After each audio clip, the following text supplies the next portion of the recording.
안녕하세요. 나마스테 코리아 하도겸 대표입니다. 영화 차를 말하다 시즌2 이제 벌써 세 번째 날이고요. 이제 반을 돌아서 막바지로 향해 가고 있습니다. 오늘 멀리 부산에서 서은미 교수님 올라오셨습니다. 안녕하세요. 네, 안녕하세요. 자기소개 좀 부탁드리겠습니다. 제가 녹차 탐미를 통해서 너무 존경하는 선생님이셔가지고. 감사합니다. 네, 그래도 자기소개를 부탁드리겠습니다. 네, 녹차 탐미 한중일 녹차 문화를 말하다라는 책은 사실은 이제 벌써 좀 나온 지가 꽤 됐어요. 2017년에 나왔기 때문에. 그래서 저한테도 그 책은 사실은 의미가 굉장히 큰, 그래서 나름대로 이제 한중일을 엮어서 얘기할 수 있는 역량이 이제 조금 갖춰지지 않았나라고 하는 욕심을 부리면서 썼던 책이기도 하고요. 그래서 결과물이 나와서 굉장히 보람을 느꼈었던 그 결과물이기도 합니다. 지금도 계속해서 차 문화와 관련된 연구를 진행하려고 하는 그런 입장에 있고, 제가 차 문화를 접근하는 방식은 조금 문헌적인 방식이기도 해요. 제가 이렇게 뭐 행다를 하거나 차를 오래 마신 사람이 아니기 때문에 다른 이제 다도하시고 행다하시는 분들이 갖추고 있는 그런 부분은 갖추고 있지 않지만 또 제가 할 수 있는 역할이 있다라고 하는 부분에서 열심히 연구를 진행하고 있습니다. 제가 차 연구를 잘 모르는데요. 그래도 선생님 녹차 탐미 책이 나오면서 기존의 그 한국의 차 문화에 어떻게 보면 우물안의 개구리처럼 한국만 바라본 분들이 드디어 일본, 중국 그리고 그 동아시아권에서 한국의 차 문화를 바라보는 시각을 얻게 되었다는 그런 칭찬들을 많이 하시더라고요. 저도 거기 동감하고 있고요. 그래서 선생님 책이 나오고 나서부터 우리 차 문화가 굉장히 그 외연이 확대되었다는 느낌을 받았습니다. 좋은 책 내주셔서 다시 한번 감사드립니다. 감사합니다. 화양연화. 와, 진짜 가장 화려하고 행복하고 즐거울 때인데요. 제가 어렸을 때 이 영화를 봤을 때 굉장히 오래된 영화죠?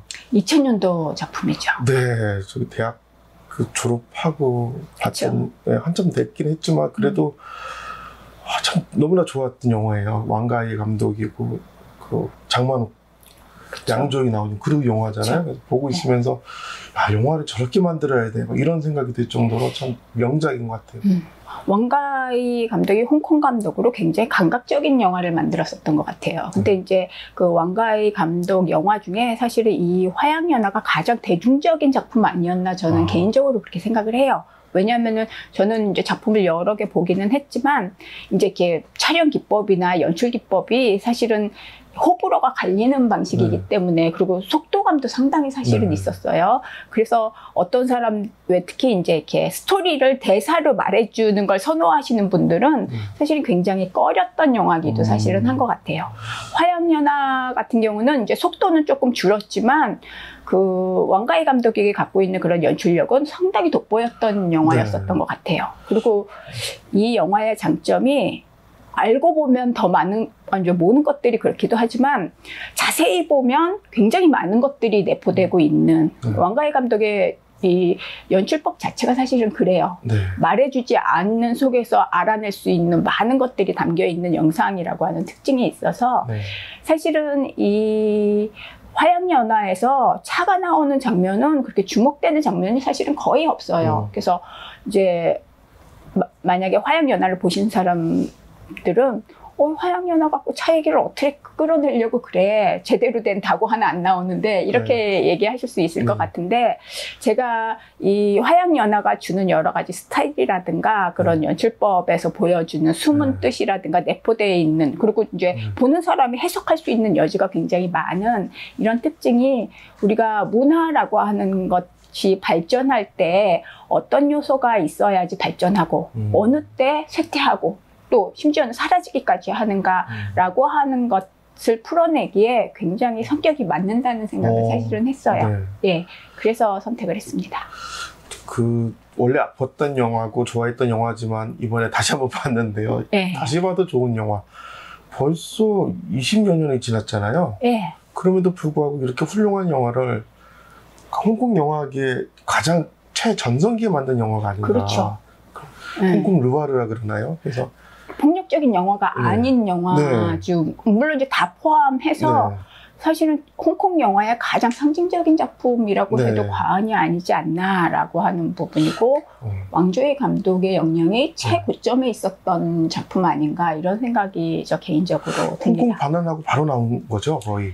그쵸. 홍콩 반환이 97년이고 네. 이게 2000년도니까 네. 사실은 그 전에 만들었었던 네. 해피투게더죠. 네, 네. 그것도 사실은 바로 직전에 나왔던 영화고 이거는 이제 반환되고 나왔던 영화에서 홍콩인으로서 네. 홍콩에 대해서 어떻게 생각하고 있었나가 숨겨져 있는 그런 의미가 사실은 있는 것 같아요. 그렇죠. 그러면서 홍콩의 정서를 잘 담았고. 네. 왕가이 감독 자체가 인터뷰할 때도 사실은 그 해피투게더는 배경이 사실 남미에서 찍은 거기 네. 때문에 아르헨티나에서 찍었지만 홍콩 얘기다라고 하는 사실은 인터뷰를 했더라고요. 그런 부분에서 우리가 보면서 봤던 어떤 스토리 내에 사실은 그 해피투게더는 동성애 얘기가 들어가 있기 때문에 사실 거부감이 많으신 분들은 안 보신 분도 굉장히 많더라고요. 그리고 또 이 화양연화는 사실은 주제는 불륜이에요. 근데 이 영화를 자세히 보면 사실은 불륜이라고 하는 거에 집중했다기보다는 굉장히 많은 얘기를 풀어냈다라고 하는 게 그렇죠. 보이기 때문에 심리적인 묘사도 뛰어나고요. 네. 그래서 지금까지도 사실은 보면은 이게 그렇게 오래된 영화야? 라고 절대 사실은 굉장히 감각이 좋기 때문에 요번에 이게 리마스터링 돼서 굉장히 깨끗한 화질로 감상을 그렇죠. 할 수 있더라고요. 그렇게 이제 한 거는 사실은 이제 젊은 층의 기호에도 굉장히 많고 새로운 소비자한테도 충분히 어필할 수 있다라고 하는 판단을 했기 때문에 그랬던 거 아닌가? 그런 부분에서도 다시 주목을 해서 사실은 우리가 이제 문화라고 하는 거랑 연결해서 얘기할 때 굉장히 좋은 소재다라고 하는 생각을 했어요. 그 전통의 인습, 구습이랑 현대적인 사랑 이런 것들 담으면서 중국의 뭐 중화주의나 정체성이 아니라 홍콩인들의 어떤 디아스포라, 홍콩인은 이런 정체성을 갖고 있다, 이런 고민을 담고 있고 삶에서 이런 이야기들을 하고 있다는 어떤 홍콩의 이야기를 담은 아주 훌륭한 영화라고 생각하는데요. 그렇죠. 그러니까 이 화양연화뿐만 아니라 왕가이 감독 영화의 모든 것이 사실은 주제가 홍콩이라고 해도 과언이 아닌 것 같아요. 그리고 이제 영화의 시점도 다 1960년대에 맞춰져 있거든요. 그러니까 이제 홍콩의 어떤 미래를 걱정하는 홍콩인들, 그러니까 왕가이 감독 자체도 이제 그 기점이 66년이라고 하는 기점이 이 화양연화라고 하는 영화도 사실 굉장히 짧은 기간의 이야기예요. 그러니까 1962년 시점에 이 남녀가 만나서, 물론 이제 본인들이 본격적인 불륜은 아니지만 배우자들이 불륜이었었기 때문에 그 피해자 동료의식으로 만나서 잠깐 동안의 만남이 이어지고 어쨌든 이야기는 66년에 끝나거든요. 근데 이 시점이 상당히 홍콩과 밀접한 관련이 있는 왕가이 자체도 사실은 이제 66년이라고 하는 기점이 홍콩인들의 정체성이 확립되는 시기다라고 하는 그 인터뷰를 남긴 적이 있더라고요. 대단한 하여튼 영화라서, 영화가 홍콩 문화를 대변할 수 있다는 것, 이런 것들이 보통 예술 작품에서 한 번에 다 상징적으로 보여줄 수 있는 그 이상을 넘어온 작품이어서 굉장히 의미가 깊다고 생각합니다. 이 훌륭한 영화에서 차에 주목한 뭐 특별한 이유가 있으신가요? 그러니까 차에 아까 얘기한 것처럼 화면 속에서 차가 주목되는 거는 진짜 거의 차가 나왔어 라고 하실 수도 사실 있을 정도로 굉장히 미미해요. 그래서 어쨌든 화면 속에서 보여지는 그것보다는 이제 왕가이 감독의 영화가 그런 것처럼 이미지로서 우리가 차 문화를 생각해보자 라고 하는 부분에서 사실은 그 정했던 영화이기도 하고, 또 안 보신 분들은 이제 2000년도 영화니까 지금의 22년 전의 영화가 어땠을까라고 기대감을 갖고 보시면 굉장히 놀라실 수 있는, 그래서 영화로도 굉장히 그냥 다른 거 생각 안 하고 봐도 감각적으로 재밌게 볼 수 있는 그런 영화인 것 같아요. 그래서 이 화양연화 같은 경우는 사실은 이제 왕조이한테도 칸 주연 배우상을 사실은 줬던 영화기도 하고, 뭐 왕가이 감독은 워낙 이제 그 전부터 사실은 굉장히 유명한 홍콩을 대표하는 감독이었었고 했고, 그리고 이제 예전 세대들에게 홍콩 배우 중에 사실 장만옥이라고 하는 여배우는 상당히 상징적인 인물이기도 하고, 그래서 굉장히 이 영화의 장점은 거의 사실은 주변 인물들이 여기 주인공들의 배우자들은 거의 모습이 안 나와요. 특히 남자 배우의 뭐 배우자는 이렇게 노출이 되지만 이 여자 배우의 배우자는 목소리만 나와요. 사실은 굉장히 이제 불륜한 나쁜 배우자들 이야기가 중심이 돼 있음에도 불구하고 그래서 왕조이 감독의 어떤 영화 기법이 굉장히 독특하구나라고 하는 것도 느낄 수 있고 우리가 일반적으로 왕조이 영화를 어렵게 생각하는 사람들은 영화가 대사로 전달이 되는 게 사실은 아니거든요. 영상에 보여지는 모든 소품들 그리고 음악들 그리고 이제 대사가 별로 없지만 배우들의 연기 모습, 그래서 화면상에서 보여지는 그런 이미지 보통 그게 영화 용어로 미장센이라고 보통 미장센이라고 하는 용어 자체가 연극 용어더라고요. 이렇게 무대에 이렇게 배치한다 그런 뜻이기 때문에 사실은 그냥 영화로만 그냥 즐기는 영화로 봐도 굉장히 재밌는 거고 왜냐하면 색감이나 의상이 사실은 굉장히 좋아요. 왜냐하면은 양조위가 그 칸 나무조연상도 받았지만 이게 어떤 상을 받았냐 하면은 벌칸상을 받았어요. 벌칸상은 종합예술 성취상이거든요. 일반적으로 뭐 기술상이라고도 번역하지만 이렇게 어쨌든 굉장히 아름다운 영화를 만들었다라고 하는 부분에서 사실 이제 조명이나 의상이나 미술이나 이 부분을 가진 사람도 사실은 상을 이 벌칸상이라고 하는 거는 사실은 영화인들한테는 굉장히 중요한 상인 것 같아요. 우리나라 영화로는 사실은 처음 받았었던 게 아가씨라고 하는 작품이고 그 다음에 버닝이라고 하는 작품도 이 벌칸상을 받았더라고요. 그래서 사실은 세계적으로 이 영화가 굉장히 아름다운 영상을 제공했었던 영화다라고 하는 거는 인정받았던 영화인 것 같아요.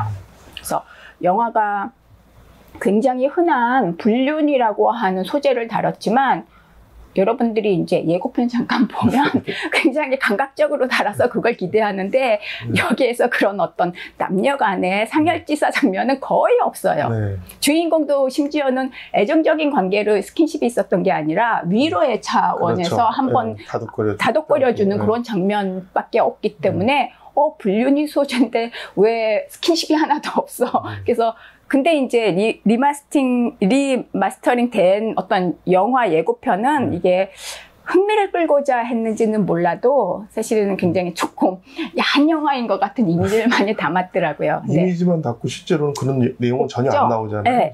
그리고 이제 어떤 얘기에 있어서도 그런 노골적인 그런 전개가 되지 않기 때문에 주제는 불륜이지만 사실 굉장히 편하게 볼 수 있는 영화 중에 하나인 것 같습니다. 그렇죠. 그게 이제 그 서로의 배우자들이 외도한 거와 별도로 이분들의 얘기는 굉장히 순수한 측면에서 다뤄지잖아요. 그렇죠. 그게 더 아름다웠던 것 같아요.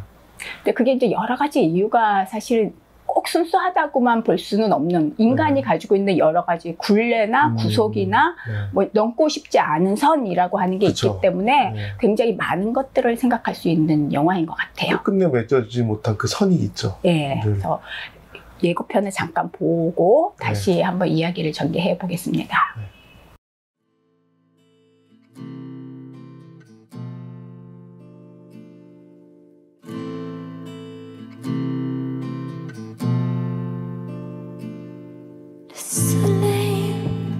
Không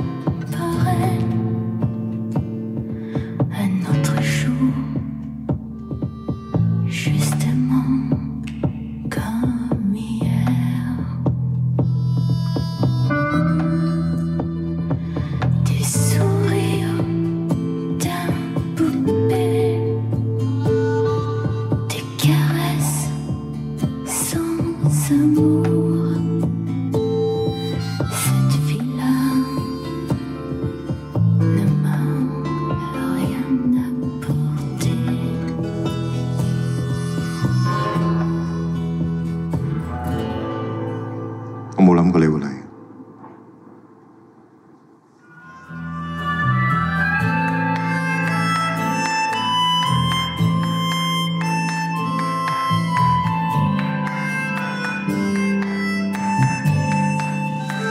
原來好多嘢會不知不覺。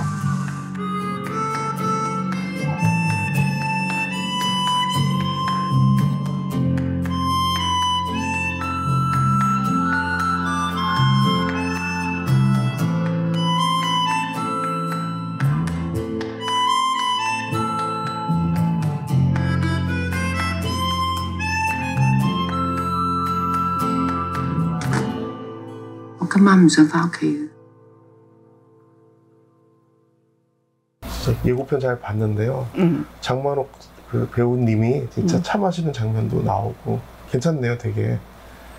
저 장면은 뭔가요, 차 마시는? 저 차 장면은 좀 이렇게 영화 후반부쯤, 왜냐면 이제 이렇게 두 남녀가 이제 같은 아파트에 이제 새들어 사는 그런 구성원들이었었기 때문에 이제 주변 아주머니들이 너 자꾸 이렇게 늦게 다니면 안 된다 잔소리해서 이제 소문 날까봐 우리 당분간 조심하자. 이 사람들이 만나는 건 사실은 배우자에 대한 어떤 그런 같은 피해자로서 그럼 배우자들이 왜 그랬을까 그런 것부터 해서 이렇게 얘기하는 관계지 그렇게 나쁜 관계는 사실은 아니에요. 그렇죠. 그럼에도 불구하고 이제 주변 사람 입방아가 두려워서 당분간 이제 직장 갔다 오면 나는 집에. 그래서 이제 집에서 그 이제 이웃들끼리 아마 저 뒤에 구성원들은 아마 마작을 하고 있었던 것 같기도 그쵸. 하고 막 놀 때 이제 혼자 이제 같이 있는 것 같으면서도 이제 본인은 굉장히 외로운 그러면서 이제 되게 차를 마시더라고요. 근데 유리잔에 마시기 때문에 저게 굉장히 이제 조금 홍콩의 이제 서구적인 생활을 의미하는 거기도 하고 또 더운 지역이니까 그렇기도 하고 사실은 이제 일상적으로 마셨기 때문에 차가 꼭 뜨거워야 된다라고 하는 생각은 안 했었던 것 같아요. 왜냐면은 영화 속에서도 유리잔에 차를 마실 때는 이제 격식을 따지기보다는 내가 그냥 일상적으로 뭐 사무실 볼 때 능률을 높이기 위해서 짬짬이 마시는 그래서 뚜껑을 덮은 상태에서 유리컵에 마시는 게 굉장히 일상적인 편리한 방식으로 영화에서 나타나기 때문에 우리가 알고 있는 이제 그 전에 어떤 차 마시는 그리고 격식을 차리는 것과는 굉장히 다른. 그쵸. 중국 사람들 특히 따뜻한 것만 마시는데 홍콩이 중국과 다른 특별한 점은 발 한 방에 보여주지 않습니까? 저렇게. 그래서 홍콩이라고 하는 지역이 서구 문물을 굉장히 일찍 이제 흡수할 수밖에 없었던 그런 부분이고 또 1960년대가 또 그런 근대화라고 하는 흐름에서 혜택을 받은 거죠. 왜냐면 경제가 굉장히 많이 발전했기 때문에 또 그런 면에서는 경제적으로 대륙보다 앞서가는 어떤 지역으로 영국 식민지였었기 때문에 어떤 그런 불만도 있었지만 우리가 선진 지역이다라고 하는 의식도 있고 또 선진 문물도 일본을 통해서 서구를 통해서 저기에서 이렇게 일본 전자제품에 대해서 막 관심을 갖고 그 선물해 주는 거 굉장히 좋아하고 이런 장면도 사실은 그렇죠. 보이거든요. 왜냐하면 1960년대였었기 때문에 넥타이나 가방이나 뭐 이런 전기밥통 전기밥통 그런 게 나오기 때문에 그 시대상을 볼 수도 있고 뭐 전통적으로 이제 차 마시는 데 있어서 중국 사람들이 보여준 실용성이라고 하는 거는 여기에서도 계속되는 어떤 그런 부분인 것 같아요. 그래서 차 마시는 방법 보면 여기서 집에서도 저렇게 편리하게 편한 사람끼리는 그냥 유리잔에 담아서 그대로 마시는 장면이 있고 또 이 두 사람이 만나는 방식이 이제 영화 대사에서도 중요한 게 우리는 그들과 다르잖아요 라고 하는 대사가 굉장히 상징적인 대사예요. 그쵸. 그 사람들은 불륜이지만 우리는 남녀지만 그렇지 않지 않냐라고 하는 선을 처음부터 깔았기 때문에 본인들도 자기가 좋아지고 있다는 감정을 굉장히 늦게 사실은 알아채는 그래서 서로 좋게 얘기하면 도덕성이 굉장히 높은 사람들이고 또 본인이 살아가면서 넘지 말아야 될 선을 분명히 그으면서 사는 그래서 제가 영화 보면서 봤던 것 중에 이제 찌빠오라고 하는 의상에 대해서도 다음에 얘기하겠지만 그 목에 이 차이나 카라가 장만옥 옷이 굉장히 높게 올라와 있거든요. 물론 이제 저게 시대적인 유행이 있었기도 했던 것 같아요. 높아지고 우리가 한복도 저고리 길이가 길어졌다 짧아졌다 하는 것처럼 근데 어떤 시점에 있어서 계속 높게 나오다가 마지막 시점에서만 이렇게 딱 짧게 나오는 게 조금 의도했던 거 아닌가라고 하는 생각이 들어요. 왜냐면 이제 이 규범과 격식에서 벗어내지 않겠다라고 하는 그 캐릭터를 이 의상 왜냐면은 영화에서 이 의상이 보여주는 색상이나 이런 것들이 그 심리 상태가 많이 반영이 돼 있다고 그 분석이 되거든요. 미장센까지 얘기 안 해도 뭐 벽지랑도 색깔이 딱 이렇게 뭔가 이렇게 어울리게 되고 아까 그 혼자서 차 마실 때는 꽃무늬 더 아름답게 보여야 할 그런 때들 뭐 이런 것들이 상징적으로 드러나고 있는데요. 그래서 영화가 종합예술이 아닌가 생각됩니다. 그리고 이 장면에서도 그 두 분이 그 앞모습이 아니라 뒷모습을 통해서 뭔가 남자가 일을 하고 있고 뒤에서 저기 쳐다보는 모습 이런 것들을 한 장씩 연결했을 때 따로 띄워놨을 때 또 영상미가 정말 뛰어난 것 같아요. 이 사람들이 굉장히 좁은 공간이거든요. 네. 저게 이제 남자 주인공의 방인데 굉장히 좁은 공간인데도 문제 없이 볼 수 있었던 거는 두 사람이 어떤 작업을 하냐면은 남자의 꿈이 결국 이제 원래는 무협 소설을 쓰는 게 꿈이었었는데 결혼 생활하고 살아가야 되니까 신문사에서 일을 하는 거는 이제 생업으로 하는 거죠. 네. 그러니까 이제 나중에 진짜 하고 싶은 게 뭐냐라고 했을 때 남자가 무협 소설을 쓰는 거를 나는 진짜 하고 싶었다. 그러니까 여자가 내가 도와줄게.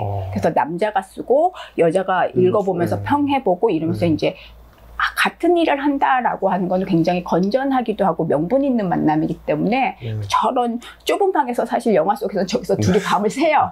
왜 일하느라고 새는 게 아니라 주인 아줌마가 너무 일찍 들어오는 바람에 나갈 수가 없어요. 그냥 우리 뭐 이러면서 얘기를 했어야 하고 나가면 되는데 그것조차도 사실은 걱정이 되니까 둘이 밤을 새고 그리고 이제 새벽에 여자가 몰래 나가는 그런 장면이 이어지기도 하거든요. 예전에 영화 감독 친구들이 있어서 얘기 들어보니까 뭐 데이트가 뭐냐 이러면서 얘기하는데 몸을 썩는 건 쉬운데 말을 하루 종일 썩는 건 진짜 어려운 거다. 그건 어렵죠. 그래서 밤새 이야기 나누면서 진짜 몸과 떠난 어떤 말로써 정신적인 교류를 할 수 있다는 게 어쩌면 가장 행복했던 시간이 아니었을까. 그렇죠. 네, 생각이 듭니다.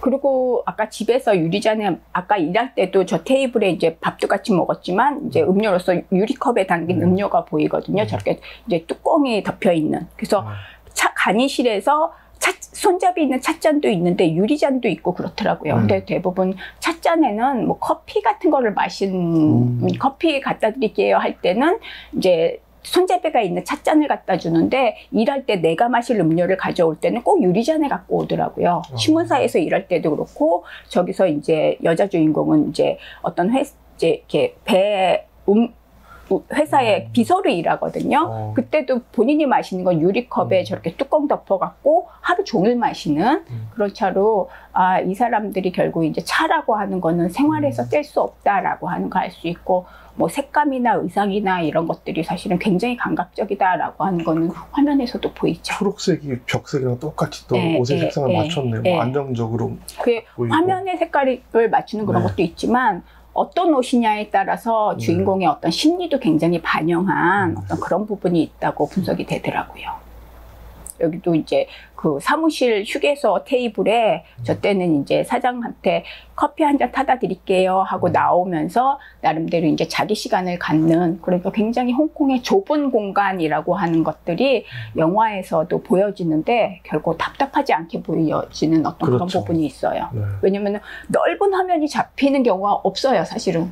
홍콩이라고 하는 지역이 그렇게 공간을 넓게 쓸 수 있는 부분이 아니니까. 실제로 가면 복잡하고 좁고 초라한 공간일 수 있는 건데 영상으로서 마치 아름다운 공간으로 만들어 놓은 참 대단한 비서에 일하는 곳도 사장 책상 옆에 진짜 간이 책상에 좁은 공간에서 사실은 타이핑하고 일을 하거든요. 근데 화면 우리나라에서는 그러면은 학대라고 할 텐데 화면 속에는 사실 그게 그렇게 불편하지 않게 사실은 보이는 그런 부분이 이제 연출의 기법이 좋은 것도 있고 홍콩이라고 하는 지역의 특색을 굉장히 잘 보여줬었던 것 같아요. 요즘 저런 자리면 면접 보러 왔다 바로 돌아가죠. 그렇죠. 그리고 이제 찻집에서 처음 이제 배우자들의 불륜을 알게 되는 장면이 지금 우리가 얘기하면 경양식당, 서양식당에서 이제 만나면서 확인하는 장면이기도 하고 이제 홍콩이 사실 서구 문명이 굉장히 일찍 들어온 지역이고 많이 발전했고 서양식으로 사는 어떤 그런 부분이 있고 또 이제 주인공의 의복이 남자는 양복을 벗어나지 않고 여자는 치바오를 벗어나지 않아요. 그것도 굉장히 상징성이 이제 동양과 서양이라고 하는 물론 이제 남자 의상은 뭐 양복일 수밖에 없겠지만 그런 의도가 다 숨어져 있다라고 하는 생각을 하게 되더라고요. 그런 것 같아요. 영화 전체로서 어떤 남존여비 비슷한 이런 것들이 있는 것 같아요. 아무리 봐도. 남존여비 오히려 여기에서는 그러니까 물론 이제 가정생활에 있어서 여자들의 구속이라고 하는 부분도 사실은 있지만 굉장히 자유롭게 사는 거죠. 왜냐면은 남자 주인공 부인도 불륜을 저지르고 결코 미안해하지 않고 그냥 결국은 헤어진 것 같은 네. 그리고 이제 여자 주인공 같은 경우는 가정을 지키려고 하는 부분이 있으니까 감수하는 이런 거지 전통. 어떤 면에서는 도시민들의 어떤 생활을 그대로 반영했던 측면이 있었던 것 같아요. 네. 이제 근대적인. 그래서 이 홍콩이라고 하는 공간이 사실은 중국 역사에 있어서도 또 굉장히 특이한 얼마 전에 이제 반환이 되면서 사실은 이제 홍콩인들의 시위도 있었고 그런 걸로 사실은 굉장히 많이 화제가 됐지만 사실 우리나라 사람들한테 금방 잊혀진 지역이기도 사실은 해요. 왜냐면 이제 이미 뭐 중국 건데 이렇게 돼버렸기 때문에. 그래서 또 이것 때문에 찾아봤더니 홍콩의 많은 공무원들이 공산당을 위한 일은 하지 않겠다라고 해서 주의사표를 내고 있다고 신문기사가 오늘 떴더라고요. 그래서. 근데 이제 그게 이미 이제 소속은 중국이 소속이 됐기, 반환이 된 상태이기 때문에 사실은 이 왕가이 감독에서 저는 이제 안 봤는데 2046이라고 하는 영화가 제작이 됐더라고요. 근데 이제 예전에는 여기 화양연화 영화에서도 이제 두 남녀가 집안에서 아니면은 가까이 만나면서 그 무협소설 작업을 하다가 너무 그러니까 아예 왕조이가 밖에 공간을 만들어요. 이제 호텔방 하나를 빌려서 거기에서 만나서 이제 글쓰기 작업을 장소는 호텔이지만 사실은 굉장히 건전하게 가는 이제 그런 부분에서 그 호텔 방 호수도 2046이거든요. 굉장히 의도적인 거죠. 그렇죠. 그래서 왜 2046이냐 그러면은 그 1997년에 반환할 때 반환 조건 중에 하나가 현 홍콩의 체제를 50년 동안 유지한다라고 하는 조건이 있어요. 그래서 50년 되는 해가 2046년이기 때문에 사실은 이 왕가이가 모든 영화의 주제는 홍콩이다라고 했던 게 이 화양연화에도 들어맞는 어떤 그런 부분이죠. 우리 한국뿐만 아니라 일본 사람들도 홍콩을 굉장히 동경하거든요. 네. 그 무슨 영화만 나오면 고룡반도 나오고 네. 홍콩 바라보고 배 위에서 쳐다보고 이런 장면들이 거의 상습적으로 사용되잖아요. 네. 그만큼 동경하는 곳이었는데 이제는 홍콩을 아무도 안 가려고 하니 참 아쉬워요. 네. 이 홍콩 섬이 할양됐던 해가 역사적으로 아편전쟁이 일어났을 때 제1차 아편전쟁 마무리하면서 42년에 남경조약, 난징조약 맺으면서 사실은 홍콩 중에서 홍콩 섬이라고 얘기되는 지도의 맨 아래 조그만 중앙에 있는 섬만 사실 맨 처음에 할양을 했었어요. 그리고 저기는 영구 할양이었어요. 사실은. 그랬다가 이제 1860년도에 그 위에 우리가 이제 그 위에 육지로 연결되는 구룡반도랑 그 옆에 조그만 섬이랑 같이 양도를 했고 1898년에 신계지역 그 주변에 이제 왼쪽에 큰 섬이랑 그 이제 육지로 연결된 지금의 이제 경계되는 부분이랑 넓은 지역을 다시 양도받으면서 이때 99년 동안의 임대권 확보라고 하는 조건이 생기면서 이 99년에 홍콩섬까지 포함해버리는 거죠. 그러니까 어떤 면에서는 홍콩은 그냥 뒀으면 영구 할양이 될 뻔했는데 물론 일부분이긴 하지만 이 1898년도에 사실 지금의 우리가 알고 있는 홍콩 전역이 이제 영국이 식민지로 보유할 수 있는 기간이 99년이다라고 하는 협약을 했기 때문에 이제 1997년에 반환해야 되는, 물론 이제 영국이 대처 수상이 반환 안 하려고 상당히 외교적인 노력을 굉장히 사실 많이 했죠. 이제 속상해서든 긴장해서든 넘어지기까지 하고 그런 일화를 갖췄는데 결국은 이제 반환하게 되는 게 사실 우리가 목도했던 역사고 또 2년 후에 마카오도 반환이 되고 그런 역사가 이제 2000년대 20세기 후반에 벌어졌었던 일이고 그래서 홍콩에 대한 어떤 미래에 대한 많은 사람들이 사실은 이제 서구로 빠져나가기도 했어요. 그렇지만 홍콩인들이 가졌던 생각이 시기마다 사실 굉장히 다양한데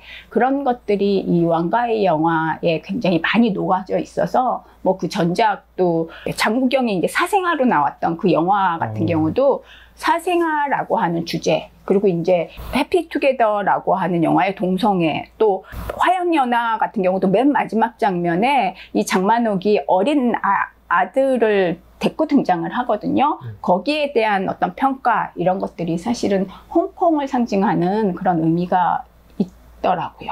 그래서 왕가의 감독 영화에서는 홍콩을 빼고 얘기할 수 없는 그런 어떤 지점은 분명한 것 같다라고 하는 생각을 합니다. 그 홍콩이라는 그 97년에 반환됐을 때 그 시점 1898년에 신계에 대한 99년 임대권 확보를 말씀하셨잖아요.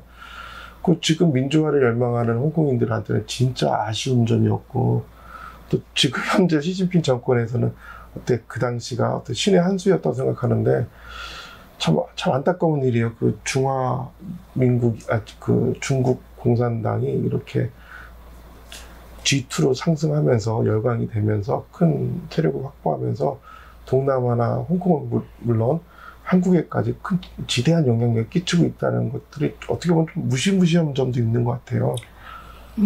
중국이라고 하는 나라가 외부에서 이제 중화인민공화국을 얘기하는 거죠. 외부에서 봤을 때는 사실은 공산당 일당 독재 국가이기 때문에 굉장히 이제 우려해서 보는 그런 시선이 있고 홍콩 내에서도 그런 분위기가 있었겠죠. 반환 시점에 있어서는.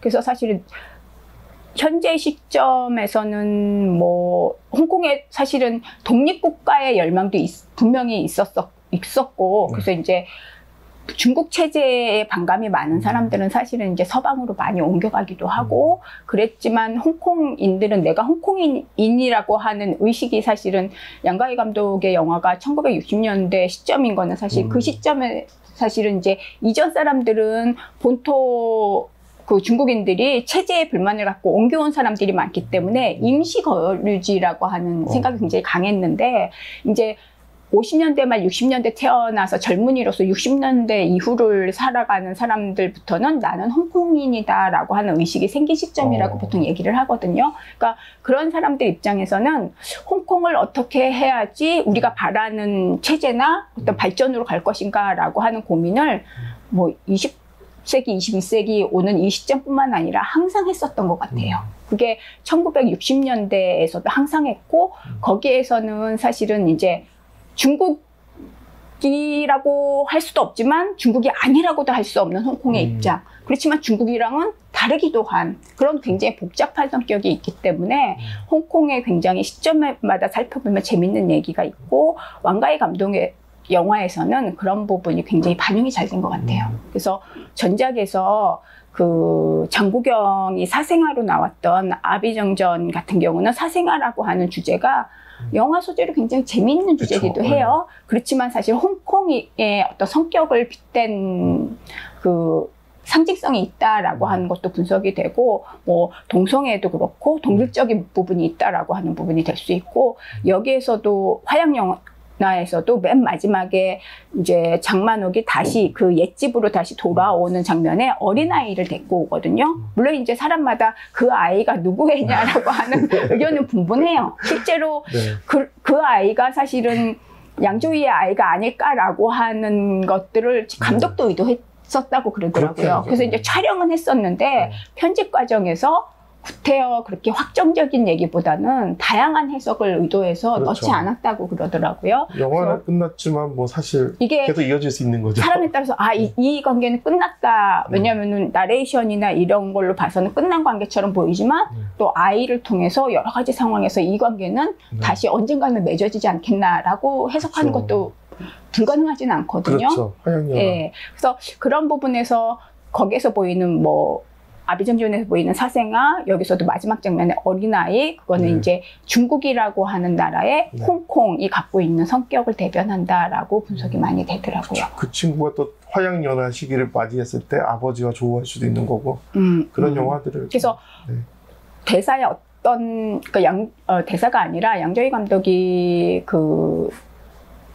인터뷰했던 그 인터뷰 내용 중에서 사실은 미래가 기대되기도 하고 걱정이 되기도 하고 그러지만 세상은 변하는 거고 우리가 과거를 그리워해도 다시 돌아갈 수 없는 시점이고 어떤 그런 복잡한 심경에 대한 얘기를 했던 것 같아요. 그래서 이 영화 제목을 화양연화로 잡았었던 것도 사실은 그때가 진짜 좋았는지는 모르지만 지금 생각해 봤을 때 굉장히 그리운 시점인데 사실은 다시는 돌아갈 수 없고 사실 시간은 앞으로 가는 어떤 그런 부분이니까 66년도에 보면 62년도가 좋았죠. 그래서 홍콩의 앞날에 대한 어떤 그 상징성이 영화 곳곳에 녹아있는 그런 측면이 사실은 있습니다. 그래서 홍콩이 어떤 60년대 말씀드린 것처럼 그 홍콩인들의 이제 그 정체성이 확립되는 시기다라고 보는 것 중에 대표적인 게 사실 최초의 시위가 일어나는 시점이기도 해요. 특히 이제 60년대, 67년대 해갖고 보통 67 사태라고 그러는데 이때 결국은 그 스타페리, 그러니까 구룡반도랑 홍콩섬을 연결하는 유일한 그 교통수단이었다고 그래요. 네, 다리가 없었으니까. 네, 지금처럼 네. 다리가 있거나 터널이 있거나 그러지 않으니까. 그랬는데 대부분 이 홍콩섬에는 부유한 영국 사람들이 많이 살고 많은 이제 중국인들이나 노동자들은 구룡반도에 살면서 일하러 넘어왔다가 건너가고 하는 어떤 생업이 걸린 그런 부분인데 이제 가격을 갑자기 인상을 하게 되면서 시위가 발생되면서 당시 이제 젊은이들이 나는 홍콩인으로 살아가겠다라고 하는 자각이 생기면서 현 체제 왜 이런 일들이 벌어지나 그랬을 때 홍콩의 부패가 굉장히 심했기 때문에 그건 사실은 이제 식민지 지배하에 의도적인 것기도 사실은 하거든요. 그러니까는 영국 식민지에 굉장히 반발을 많이 하게 되면서 지금의 홍콩의 어떤 부조리의 어떤 발생 배경이라고 사실은 이해가 됐기 때문에 저 때는 오히려 본토 중국을 지지하는 젊은이들이 많았다고 그러더라고요. 그래서 본토에서 일어나는 문화 대혁명이 막 일어났던 시점에 홍위병 활동하고 젊은이들에 의해서 세상이 바뀔 것 같은 사실은 세상이었기 때문에 저 때 홍콩인들도 우리 홍콩도 영국 지배보다는 홍콩을 만들어 가자라고 하는 최초의 시위였다라고 하는 부분에서 굉장히 상징성이 있고 저 시대의 성장기를 거친 왕조이 감독이 거기에 대한 각인이 굉장히 많이 돼 있었던 사람인 것 같아요. 그래서 이제 이 영화가 이제 그 영화에서도 자세히 그 장만옥 대사 중에 자세히 보면 알 수 있다. 사장이랑 얘기하는 그 대사에 사장도 사실은 바람을 피웠어요. 그래서 이제 애인이 사다 준 넥타이 맸다가 그게 이제 장만옥이 아니까 멋쩍어서 그랬는지는 몰라도 이제 원래 맸던 걸로 바꿔매면서 나가니까 장만옥이 넥타이 바꿔매셨네요. 그랬더니 사장이 멋쩍어 하면서 비슷한 건데 알아봤냐고 그랬더니 그때 자세히 보면 알아요라고 하는 대사가 사실은 있어요. 근데 이제 그게 이 영화를 관통하는 어떤 그런 대사였던 것 같아요. 그래서 그냥 보면 그 내용 자체로도 그냥 재미있지만 자세히 보면 굉장히 많은 것들이 담겨 있는, 그래서 볼수록 사실은 굉장히 재밌는 영화가 될 수 있는, 그리고 사실은 음악도 굉장히 잘 쓴 부분이고, 네.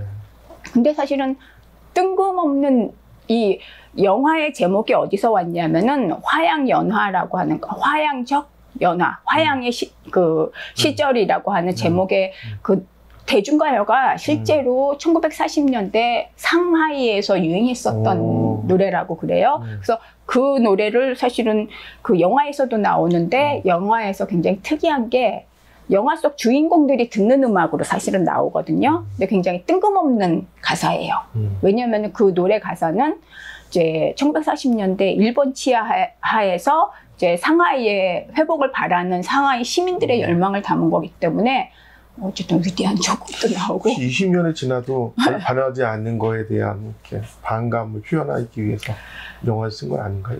아니 그게 굉장히 복잡한 그런 부분들이 사실은 있었던 것 같아요. 그래서 거기에서 그대로 영화 제목을 따오기도 했었고, 또 물론 이제 영화 OST를 쓴 영화 중에는 사실은 재즈 음악이 굉장히 유명해요. 네틴 콜이 부르기도 하고 그러면서 캐사스 아마도 그거는 사실은 아마도 니네 사랑했다 나 사랑했네 이런 어떤 배경음악에서 깔리기도 사실은 하기 때문에 음악 자체도 사실은 굉장히 상징성이 있는, 그래서 정치적으로 해석할 수 있는 장면들이 이제 모르고 보면 저 장면 너무 뜬금없지 않아? 이러지만은 그게 이제 감독의 의도가 굉장히 많이 잡히기도 했었고 해석하기 나름으로 굉장히 다양하게 해석할 수 있는 굉장히 흥미있는 영화라고 하는 생각이 듭니다. 그러면서 이제 우리가 문화랑 관련해서 우리가 흔히 예전에 그 사랑은 변하는 거야 라고 하는 광고 카피가 굉장히 유행했던 시절이 있잖아요. 그런 것처럼 문화라고 하는 게 고정되지 않은 거거든요. 사실은 항상 변화왔기 때문에. 그렇죠. 그래서 우리가 너무 항상 여러 번 말씀드렸던 것 같은데 원조에 집착할 필요가 없다라고 하는 부분이 사실 자유로운 생각을 했을 때 굉장히 다양한 변화와 발전이 있을 수 있다라고 하는 생각이 들어요. 더 맛있고 더 건강하면 더 행복하면 된 거죠. 예. 그래서 이 영화에서도 여자 주인공이 거의 뭐 한 30벌 넘게 입고 나오는 그 치바오, 이제 중국의 전통 의상이라고 사실은 그러죠. 그래서 이 전통 의상 같은 경우도 이게 다른 얘기긴 하지만 어떤 구도나 이런 게 굉장히 재밌기도 하잖아요. 좁은 방에 네. 여자는 침대에 앉아 있는데 마주보고 있는 남자는 거울을 통해서 보여지고 이제 20세기 영화이기 때문에 담배 연기가 굉장히 멋지게 보였던 시대이기 때문에 저 좁은 공간에서도 남자는 계속 담배 피워요. 저 부분을 2000년대 관객들은 보면서 좀 네. 아쉬운 점이 있었겠지만 1960년대 중국, 홍콩 사람이 저거 보면서 저건 불미다라고 생각할 거예요. 이미 침대 위에 앉은 것 자체만으로도 네. 충분히 저거는 문제가 그러니까 있다. 네. 이제 그런 분위기도 있지만 둘 관계는 사실 계속 그 그쵸. 선을 유지하는 어떤 그런 부분이라 다양하게 해석도 되고 또 좁은 공간을 저렇게 활용해서 찍었다라고 하는 것도 사실은 굉장히 그 방식에 있어서 그 재밌기도 하고 어떤 보여주는 장면도 이제 반대편 이렇게 창살이 보이는 데서 보이는 굉장히 벽에 부딪혀서 예. 그러면서 이게 이제 유일하게 헤어지는 연습을 하는 장면에서 이제 위로해주는 장면이 나오는 장면이기도 청자가 하거든요. 벽이 의미하는 것도 좀 있고 또 예. 이제 뭐 인간이라는 게 어떤 환경과 시간과 여러 가지 구석에서 벗어날 수 없고 또 스스로 만든 틀도 있고 두 사람이 사실은 굉장히 나름대로 도덕적인 측면을 유지하려고 하는 어떤 사람 입장에서는 용기가 없는 사람이기도 사실은 하죠. 네. 그런 것들이 굉장히 영상 속에서 복합적으로 그래서 보이고 양복을 계속 검은색만 입고 나오는 것 같아요.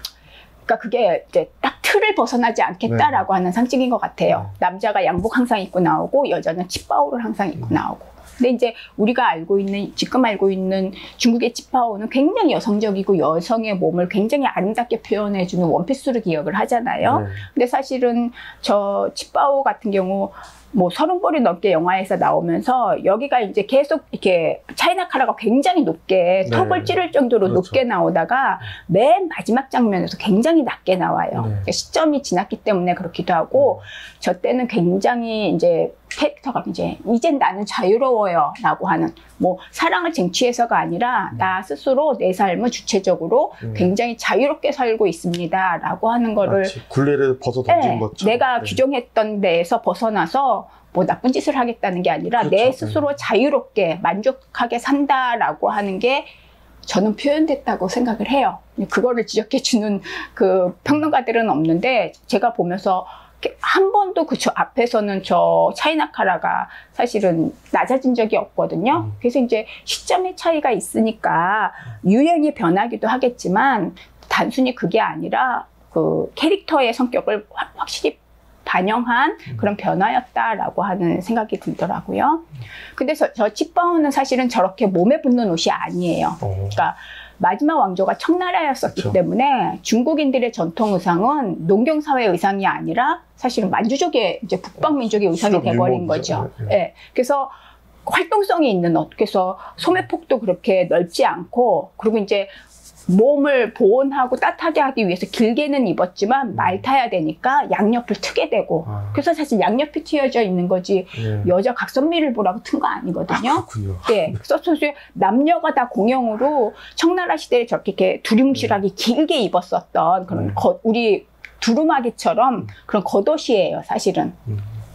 우리 두루마기도 그런 영향을 사실 받지 않았을까라고 하는 생각이 사실은 들어요. 그래서 그렇게 해서 마지막 왕조였기 때문에 중국의 전통 의상이 이제 청나라 만주족의 의상으로 고정이 될 수밖에 없었고 그게 이제 시대가 내려오면서 사실 이제 실용적으로 더 이제 짧아지고 이제 여자 원피스로 변하게 되는 과정이 있고 뭐 이제 30년대 40년대 오면 이제 프랑스 디자이너가 디자인하게 되면서 완전히 이제 여자의 몸매를 드러내고 각선미를 드러내는 원피스로 정착이 됐다고 그러거든요. 예. 그러면서 사실은 그런 옷도 시대에 우리가 다 치파오라고는 부르지만 시대에 따라서 계속 변화와 됐기 때문에 사람들이 굉장히 입게 되고 그 옷을 계속 생명력을 불어넣고 그러는 거지. 만약에 청나라 때 그대로 입었다 그러면 누가 입을 수 있겠어요? 그렇죠? 그런 면에서 우리가 변화를 꺼릴 필요는 없다. 변화가 그러니까 그 전통의 단절은 아니다라고 하는 것도 우리가 생각해 볼 수 있는 그런 부분이기도 한 것 같아요.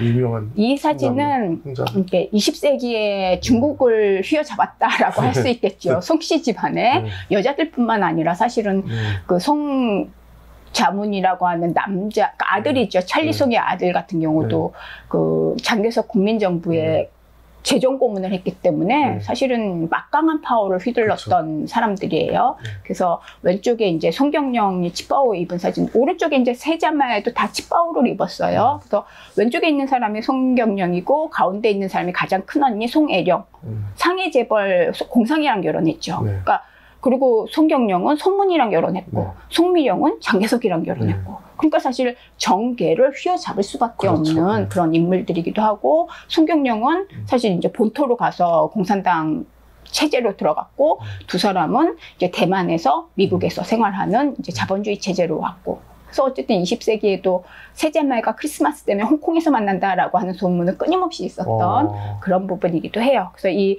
치파오가 중국인들 사이에서 계속 입어질 수 있고 즐겨 입었었던 거는 사실은 이제 시대에 따라서 변화됐기 때문에 사실은 그렇지 자기네 전통 의상이라고 해서 무조건 좋아할 수는 사실은 없거든요. 그런 부분에서도 우리가 이제 문화의 변화라고 하는 거에 긍정적인 면을 생각해 볼 수 있는 것 같아요.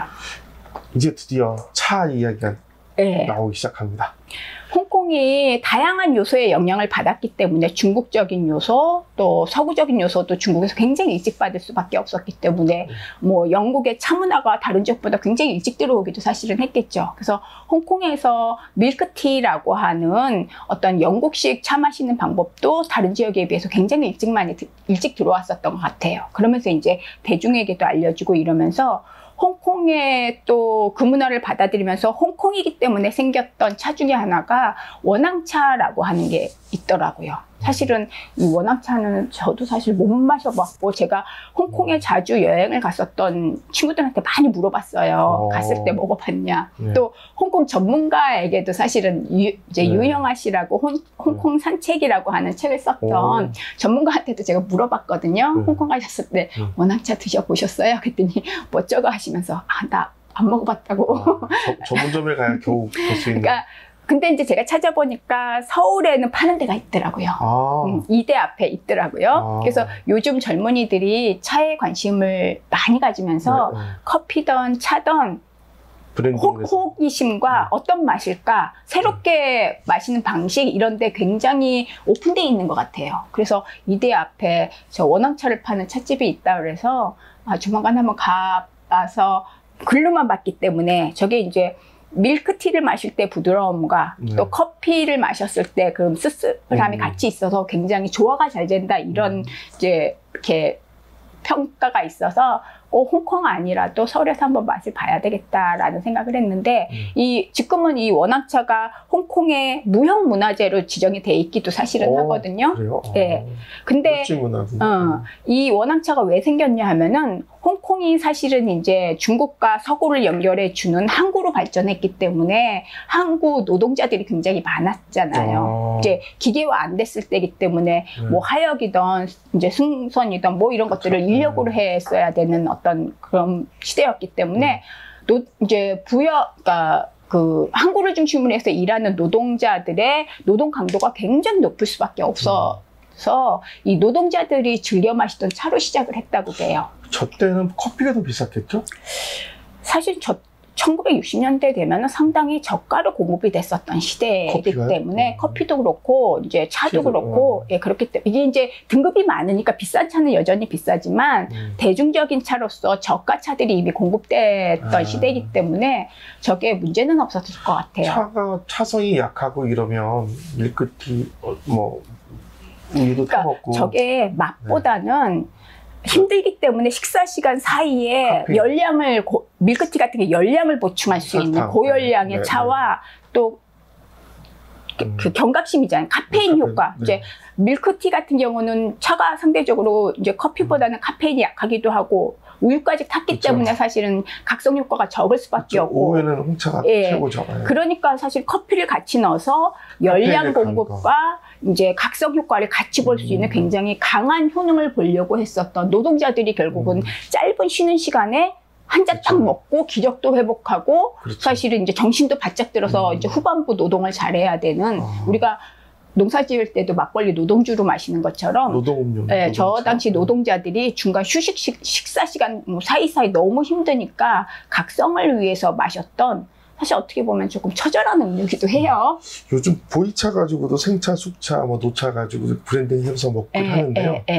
예전에 차랑 커피 좀 연하게 해서 이렇게 섞어서 먹어봤거든요. 의외로 맛있더라고요. 그래서 커피 향이랑 차에 뭐 이렇게 좋은 이렇게 뭐 목넘김 뭐 이런 것들을 그러니까 지금은 저 조합을 굉장히 맛있고 특별한 차 맛을 내기 위한 걸로 이제 그쵸. 넣으시지만 저 당시는 사실은 생존을 위한 노동의 지속을 위한 네. 그런 어떤 음료로 시작이 돼서 결국 이제 홍콩이 가지고 있는 특별한 차라고 하는 그래서 이 원앙차라고 하는 건 결국 외부의 문물이 들어와서 흡수되고 난 다음에 또 그 지역의 독자적인 문화가 그걸 기반으로 생길 수 있는 그 대표적인 모습을 보여주는 것 같습니다. 원앙이라는 게 100년 회로 막 이렇게 그런 건데 야, 이름이 참 재밌어요. 원앙차. 저도 사실은 밀크티. 공부하다가 찾은 거기 때문에 맨 처음에는 이거 무슨 소리야 이렇게 사실 하면서 찾아봤거든요. 그랬더니 부두 노동자를 통해서 그래서 그 기원이 그렇게 부두 노동자들이 원했기 때문에 또 그 주변에 이제 간판을 달고 장사를 하는 작은 상점이 이제 그건 세금 때문에 생기기도 했지만 그렇게 허가를 내서 상점이 되면서 이제 다양한 음료를 근데 결국 이제 거기서 팔리는 그런 음료들이 그 주변에 일하는 사람들이었었기 때문에 어쨌든 부둣가를 중심으로 생겨났던 음료다라고 하는 기원은 똑같은 것 같아요. 저때 와서 일했던 홍콩에 있던 사람들은 다 중국 사람들인데 같은 시기에 우리 인천항에도 제물포항에도 중국인들이 많이 와 있거든요. 짜장면도 그렇게 시작되는데 그럼 저 원앙차가 한국에서도 마셨을 가능성이 있겠네요. 근데 한국에 사실은 저게 이제 차라고 하는 홍차, 밀크티라고 하는 차, 커피라고 하는 차가 그 사회에 공급이 잘 되고 있어야지 가능한 거기 커피는 때문에. 공급이 됐던 것 같아요. 근데 이제 우리나라는 이제 상층만 마시는 특별한 차라고 하는 부분에서 일반 노동자들이 접근하기는 힘든 이제 유통의 문제라고 하는 게 있었기 때문에.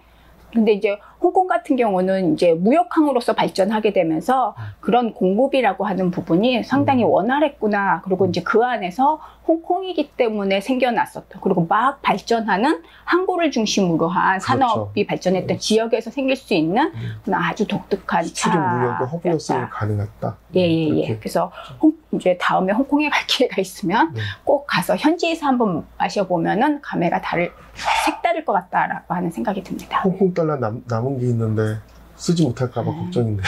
좋은 시절이 왔으면 좋겠습니다. 그러면서 이제 차 마시는 방식이 사실은 굉장히 다양하게 시대마다 발전했다라고 하는 거는 대부분 차 관련 책들에서 다 나오는 거고 우리가 이제 가루차를 마시던 당송시대 당나라 같이 끓여서 마시던 자차법 송나라 시대 이제 보통 이제 일본 차 격불하듯이 가루차를 격불하던 방식, 그 다음에 이제 명나라 시대에 지금 우리가 마시는 우려 마시는 방식, 이 어떤 시대의 주류라고 하는 방식에 대해서는 일반적으로 많이 알고 계신데 저렇게 이제 많이 얘기되니까 그런가 보다 그렇게 받아들이는데 사실 자세히 보면 가루차를 격불해서 마시는 방법에서 차잎을 우려서 마시는 방식으로 다이렉트로 갈 수가 없어요.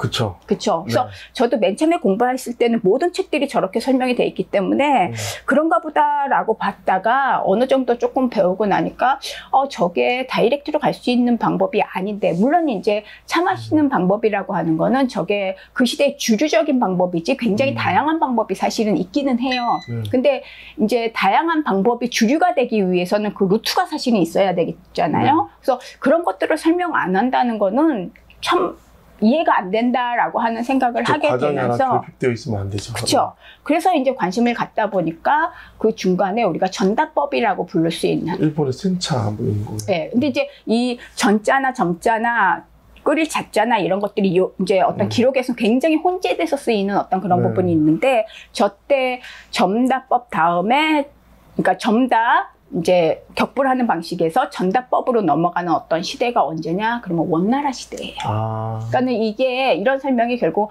물론 이제 원나라의 통치 시기가 100년을 채 못 넘기기는 했어요. 사실 어떻게 보면 긴 시간은 사실은 아니거든요. 근데 그래서 대부분 이제 그 명대 이후 남겨진 어떤 원나라에 대한 문화적인 평가는 파괴의 시대였다라고 하는 기록이 사실은 굉장히 많아요. 근데 이제 거기에는 중국인들의 입장에서의 시각이라고 하는 그런 부분이지, 엄밀하게 보면은 원나라 시대의 통치가 100년을 못 넘겼다고는 하지만 원나라가 그렇게 파괴의 시대였느냐라고 했을 때는 혁신의 시대이기도 사실은 했거든요. 오히려 중국을 통합시켜줬죠. 예. 네. 동서를 통합하기도 했었고, 네. 사실은 문화적으로도 사실 청아백자가 나온 시대예요. 이게 동서가 통합이 됐기 때문에 가능했던 시대이기도 하고, 통합돼서 강압적인 데서만 있었던 게 아니라 융합을 굉장히 잘 시켰다라고 하는 결과물이기도 하거든요. 그래서 청아백자를 만들어냈던 시대인데 왜 파괴적이기만 했을까라고 했을 때, 저때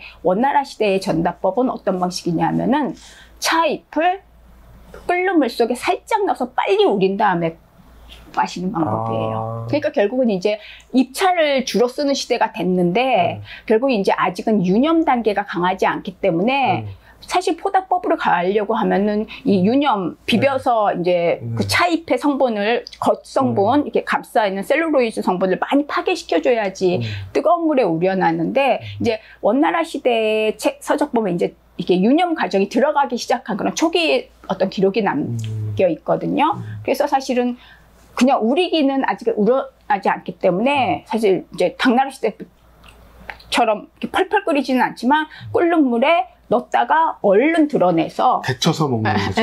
차를. 그래서 마시는 전다법이 맑은 차를 마시는 방법으로 사실은 규정이 돼 있어요. 그러니까 저 시대가 있었기 때문에 전다법 방식을 거친 다음에 유념이 강화되면서 이제 같이 끓이지 않고 뜨거운 물만 부어서 마시는 단계로 가는 거죠. 그렇죠. 그러니까 이 명나라 시대의 포다법이 완성되는 데 있어서는 원나라 시대의 기여도가 사실은 굉장히 높은 거죠. 근데 이제 명나라 시대에는 그 기여도 영향을 인정하고 싶지 않기 때문에 모든 기록에 사실은 이제 원나라의 영향력을 지워버리는 어떤 그런 역할들을 굉장히 많이 했거든요. 이 얘기는 선생님 얘기인가요? 아니면 학계에서 이렇게 지금 제 얘기예요. 그렇죠. 네. 그리고 이제 최근에 제가 이거와 관련돼서 논문을 하나 해서 게재를 했거든요. 소개를 좀 해주시는 게. 네. 제가 그 별세본을 갖고 오기도 했는데 잠깐 보여주시는 게 좋을 것 같습니다. 선생님, 이 전다법, 이 포다법 이야기는 저는 잘 모르는 이야기여서 이게 어디 근거가 있는 건가요? 제가 공부하면서 아까 말씀드린 것처럼 중국이 연구 성과가 굉장히 많음에도 불구하고 이 시대별 차 마시는 방법에 대해서는 당나라 전다법, 송나라 점다법, 명청대 포다법 이렇게 얘기하지 원나라에 대해서 언급을 안 하고 그 부분 대부분이 언급할 필요가 없다. 왜냐면 별로 뭐 걔네들 저급했으니까 이런 표현들이 대부분이라 저도 초기에는 그렇겠다라고 사실은 받아들이다가 이제 조금 시간이 지나고 조금 제 나름대로 연구 토대가 잡히고 이러면서 그래도 이게 송대 점다법에서 명나라 포다법으로 바로 넘어갈 수 없기 때문에 중간 과정이 어땠나라고 하는 게 상당히 궁금했었던 부분 중에 하나예요. 근데 이제 다른 시대를 연구한다는 게 사실 역사 파트에서 굉장히 힘든 부분이 있어서 미루다가 이제 조금 준비 기간을 거쳐서 그 부분을 조금 들여다 보니까 사실은 이제 원나라 시대에 일반적으로 명나라 문인들이 저 시대가 사실은 이제 파괴적이고 뭐가 없다라고 볼 수 있는 거는 일반적으로 문인들이 원했던 글은 별로 안 남아 있어요. 왜냐하면 이제 문인들이 활동할 수 있었던 시대는 아니기 때문에. 근데 굉장히 이제 기술을 굉장히 중시했었던, 그리고 실물을 굉장히 중시했었던 시대이기도 해요. 그러니까는 이런 시대가 유학자들 입장에서는 굉장히 불편한 시대가 되거든요. 그런데다가 그 시대가 이민족의 통치 시기예요. 그러니까 사실은 굉장히 불편함을 토로하게 되면서 물론 이제 모든 왕조가 바뀔 때 앞 시대의 평가는 평가절하될 수밖에 사실은 없는데 그 정도가 굉장히 극심했다라고 하는 생각을 하게 됐어요, 사실은. 그리고 이제 차문화의 방식에서도 그렇고. 그래서 그 문제의 문헌을 찾아보다 보니까 사실 이제 입차를 사용하는 방식이 이제 주류가 되는 어떤 시점이 물론 이제 입차의 사용은 그 전부터 굉장히 많기도 하지만 그 송나라 시대의 점다법까지는 우리가 지금 격불해서 마시는 방법은 굉장히 고급 말차를 그렇게 썼지만 그렇지 않은 거는 그냥 당나라 시대의 자다법 방식으로 그냥 끓여 먹었어요. 그렇죠. 그래서 우리나라 같은 경우는 그런 영향이 굉장히 많이 남아있는 그런 부분인 것 같고, 그러면서 이제 입차 그대로 마시는 방법이 원나라 때 이게 주류적인 자리로 올라왔다라고 볼 수 있는 방식으로 전다법이라고 하는 용어. 이 전다라고 하는 용어는 어느 시대에 맞춰 쓰느냐에 따라서 굉장히 조심해서 써야 될 부분이기는 한 것 같아요. 근데 이제 원나라 시대의 전다법이 그렇게 이제 찻잎을 물과 같이 살짝 끓였다가 얼른 드러내서 마시게 되는 어떤 그런 부분에서 입차를 사용하는 방법이 있은 다음에 사실은 포다법으로 갔다라고 하는 연구 성과를 제가 최근에 원대차 문화의 특징이라고 하는 제목으로 그 역사 잡지 동양사학 연구에 실었거든요. 조금 역사 논문이기 때문에 일반 대중들이 보기에는 조금 어려운 측면이 사실은 있지만, 사실은 이제 제가 연구하면서 이게 이렇게 설명되는, 이게 4단계로 설명되는 게 굉장히 합리적이다. 그리고 우리가 문화의 영향력에 대해서 어떤 부정적인 생각이 들었을 때 객관적으로 못 보게 되는, 그러니까 중국의 명나라 시대 이후의 지식인들이 이 앞 시대인 원나라 시대를 객관적으로 보질 못한 거죠. 왜냐하면 이제 이념에서도 다르고 그렇죠. 이민족이라고 하는 부분도 있고, 그래서 그것 때문에 지워졌었던 부분들이 굉장히 많다라고 하는 부분에서 주목을 하게 되고, 또 우리나라 차문화를 봤을 때도 고려시대 후기가 많이 강조되는 게 이제 몽고 투쟁기가 굉장히 강조되지만 사실은 투쟁 시기보다는 평화 시기가 훨씬 길거든요. 그렇죠? 그래서 그 시기에 몽고 왕실에서 고려 왕자들이 자라고 이랬었기 때문에 우리나라가 사실은 이 그 몽고에 받은 영향이 굉장히 클 수밖에 사실은 없어요. 네. 또 선진 문화의 영향 통로이기도 그쵸. 사실은 했고, 그래서 우리나라 문화의 어떤 특징을 잡아내는데도 이 원나라 시대의 차문화에 대한 확립이 우선적으로 필요하다. 원래는 사실은 우리나라 차문화에 대해서 접근하려고 했었던 부분에서 먼저 할 수가 없다라고 하는 생각을 사실은 들었어요. 그래서 이 원나라 시대 차문화에 대해서 조금 더 이렇게 깊이 들어가면은 우리나라 차문화의 성격을 해석해내는데 굉장히 도움이 될 것 같다라고 하는 생각에서 해야 되는 작업이구나라고 하는 생각에서 했었던, 그래서 올해 초에 실었던 그런 논문이기도 한데, 그러니까 이제 기존 학계에서는 주목하지 않는 부분이기도 사실은 한데, 제가 했지만 합리적이지 않은가 이런 생각이 네. 사실은 듭니다. 차 연구하는 분들 중에 유건직 교수님 비롯해서 훌륭하신 네. 분들 되게 많은데요. 근데 다른 연구들을 보면 그 근거를 제시하지 않고 이분이 차 연구가인지 차인인지 어떻게 보면 또 차상인지 구별이 안 된 분들이 너무 많아서 좀 답답한 면이 있거든요. 저도 사학과를 졸업해서 이렇게 정통 역사학을 공부를 했는데 그 논문 근거를 보고 때로는 전화까지 했어요. 이거 근거된 논문 처음 봤는데 어디서 구하냐 그랬더니 한 두세 분이 다 자기도 그 남의 거 그냥 인용했지 찾아본 적이 없다고 미안하다 그러더라고요. 그래서 그게 우리 역사학계에서 있을 수 없는 일들이 차학계에서 있는 거 보고 저도 깜짝 놀랐어요. 그래서 서미 교수님이 우리나라 동양사학회 최고의 학회입니다. 동양사에서 거기에 이렇게 차 논문을 실음으로써 우리 차 연구계를 한층 더 업그레이드 시켰다고 저는 느끼는데요. 차계에서도 반드시 주목해야 된다고 생각합니다. 조금 이게 이제 첫 논문이고 그 다음으로는 이제 명나라를 이렇게 연결되는 시기에 어떤 변화가 있었나라고 하는 게 같이 연결되면 훨씬 풍부한 얘기를 할 수 있겠다 바로 생각하고, 서미 선생님이 해야 할 일입니다. 네. 과제입니다. 그게 희망적인 게 명초에 이렇게 기록에 남은 것 중에 하나가 전도조엽이라고 하는 차 이름이 있어요. 그러니까 이렇게 칼과 관련된 자를 전자 칼도자를 써서 이제 조는 이제 이렇게 조악하다는 뜻도 있지만 이제 이렇게 가을차 이제 다 자르는 이제 저가차일 수도 있겠죠. 그래서 서북 지역의 이민족들이 마시는 차다라고 하는 기록이 명초에 나오는데 이 서북 지역의 이민족들이 마시는 차는 굉장히 일찍 발전해요. 사실은 당나라 시대부터. 그래서 대부분 그 차가 서번차라고 하는 그 기록으로 그 앞 시대에는 남아 있는데 명나라 초기에만 전도조엽이라고 하는 굉장히 거친 표현이잖아요. 물론 이제 개성이 있다고도 봤지만 그런 부분에서 저는 그 용어가 얘네들은 뭐 모르니까 그냥 칼로 막 채집해갖고 막 해먹는 그런 차다라고 하는 부분에서 사실 이제 주변 지역에 대한 또 이제 유목 문화에 대한 격화 작업이 굉장히 많이 진행됐던 결과 아닌가 이런 생각을 사실은 했거든요. 화양연화에 나오는 치파오의 패션의 변화, 홍콩의 네. 삶의 변화, 중국의 변화, 그런 변화 과정을 설명하시면서 중국에서의 그 팽다법, 행다법, 차를 어떻게, 다법을 어떻게 했는지에 대한 시대적 변화를 같이 이렇게 설명한다는 게 굉장히 창의로운 좋은 방법인 것 같아요. 저희가 자다법, 전다법, 포다법을 따로 배울 수 있는 시간이 없었는데 영화 차를 말하다에서 반드시 뭐 2장, 3장에서 밝혀주시면 또 이 원대 차문화의 특성 이런 부분들을 좀 쉽게 풀어주면 많은 사람들이 더 좋아할 것 같습니다. 감사합니다. 네.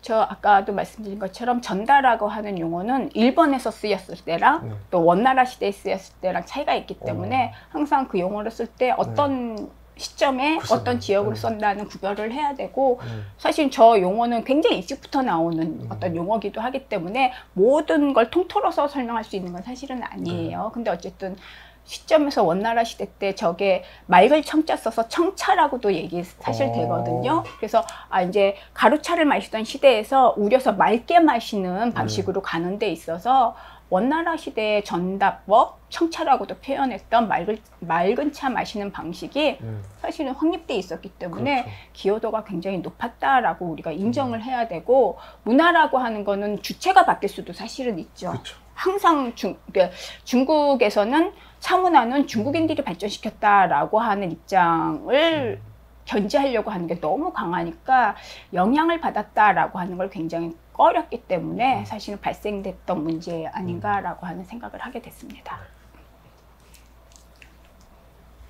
그리고 이제 우리가 밀크티 그러면은 이제 영국 차문화의 대표가 사실은 이제 우유를 넣은 이제 낙농 국가니까 그래서 이제 밀크티는 영국 사람들이 마셨나 보다 이렇게 얘기하지만 사실 영국 사람들이 꼭 배워서 마신 거는 아닌 것 같아요. 왜냐하면은 그렇죠. 낙농 국가이기 때문에 차가 전달이 됐을 때 당연히 마실 수 있는 방법으로 그렇죠. 발전한 거고 중국에서도 밀크티가 굉장히 사실은 일찍 발전을 해요.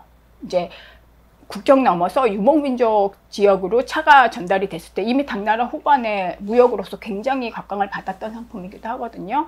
그러면서 주변 지역에서는 차의 어떤 그 비타민이나 아니면 각성제 효과도 굉장히 좋다. 약용적인 효과도 좋고 또 자기네들이 쉽게 구할 수 있는 동물의 그 젖을 이용해서 결국 마심으로써 영양학적으로도 굉장히 그쵸. 좋고 그래서 보통 이제 나이차라고 하는 밀크차가 굉장히 일찍 발전하고 있었는데 이게 이제 아까도 말씀드린 것처럼 중국인들의 차를 중심으로 강조하다 보니까 사실은 이제 다양한 차법은 굉장히 그러니까 사라져버리고 그쵸. 네. 사실 이제 주변적인 것처럼 돼버리고 그쵸, 특히 이민족의 이제 차니까. 네. 명대 이후에는 그게 굉장히 강해지는 어떤 그런 모습에서 오히려 문화의 폭을 굉장히 좁히는 역할을 명나라가 하지 않았나라고 볼 수 있는 소수민족.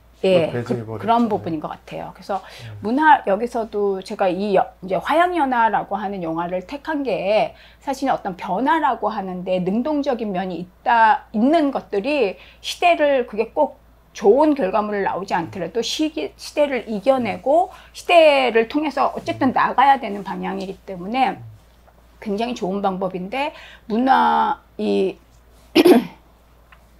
차문화에 있어서도 사실 그런데 조금 편견을 덜 가졌다라고 하면은 중국 내부에서도 보다 더 다양한 방식의 차 마시기가 일찍 발전하지 않았을까라고 하는 생각이 듭니다.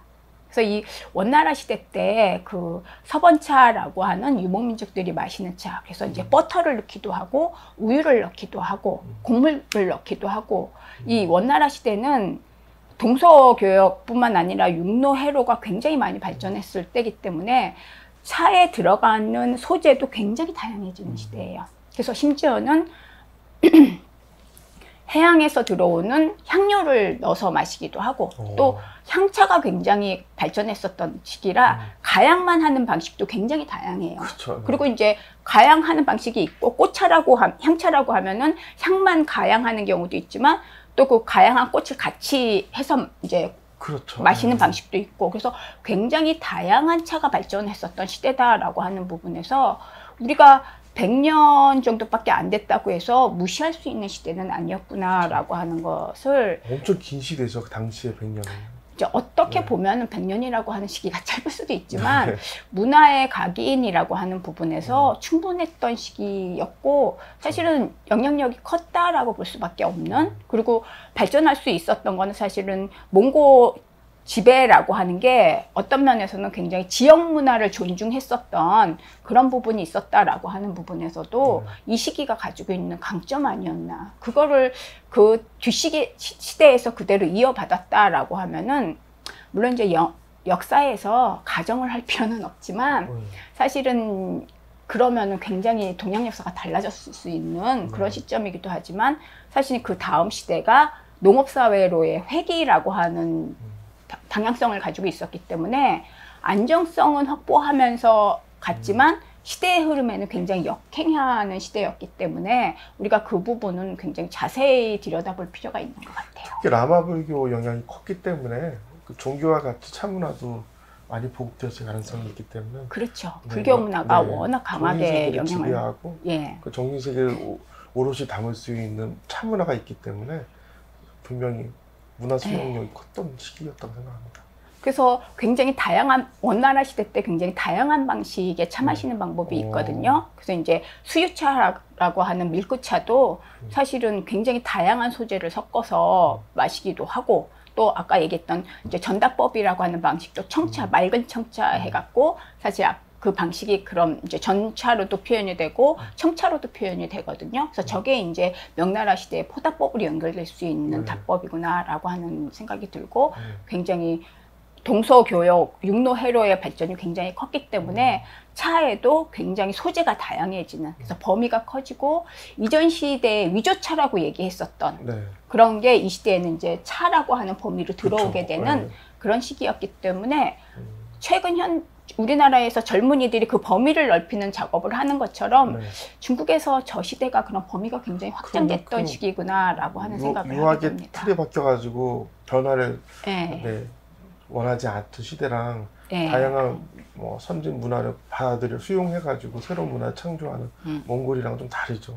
그래서 굉장히 이제 왕조 교체기 후반에 어떤 왕조의 어떤 지향점이 굉장히 아쉽게 느껴지는 어떤 그런 부분이기도 한 것 같습니다.